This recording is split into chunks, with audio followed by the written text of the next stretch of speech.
Megjithatë, zotëri Travari, edhe për kësaj fitore mbetet simptomatike dalja e qytetarëve, sepse sërish ishte një dalje shumë e ulët, edhe në Kosivar edhe në Vrapçisht. Pse mendoni se qytetarët janë të zhgënjur dhe nuk dëshirojnë të dalin për ta shprehur vullnetin e tyre? Du ta sqaroj se shumë shpesh përdoret edhe prej disa analizëve që prapavien nuk e kam bash të mirë. Dua të sqaroj një send. Gostivari, momentalisht në Gostivar jetojnë 60.000 banor.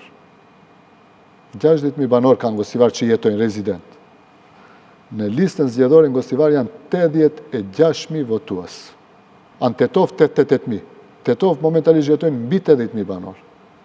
Lista në Tetov është 88.000, Gostivar 86.000. A janë njerëz që jetojnë 60.000? Nuk ka ma shumë. Edhe me regjistrimin është kaq. Është evidente që duhet të pastrohet lista zgjedhore. Të pastrohet, aty ke 5-6.000 të vdekur. Minimumi.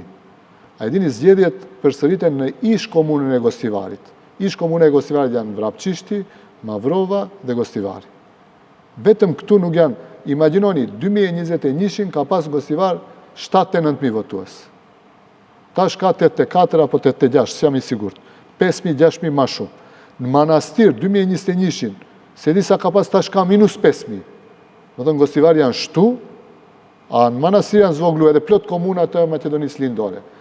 Në qoftë se shkohet kështu, është e pamunshme të arrihet censusi, se ti vendon numra, i ke vendu edhe 5-6.000 njerëz që janë vdekur 3 vjet, 2 vjet, 4 vjet, 5 vjet, që ndrojnë në për lista.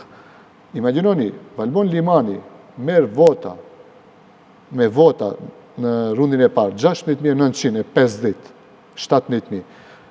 Vetëm ma pak se Orce Gjorgjevski. Maksim Dimitrievski s'ka marrë 17.000 rundin e parë. Nuk ka marrë. Bilal Kasami nuk ka marrë, me sa e di. Ose është aty, ose është ma pak. A Tetova ku është 30-40% me e madhe me banume se sa Gostivari. Mos flasim për komunat tjera në Maqedoninë Lindore apo perëndimore.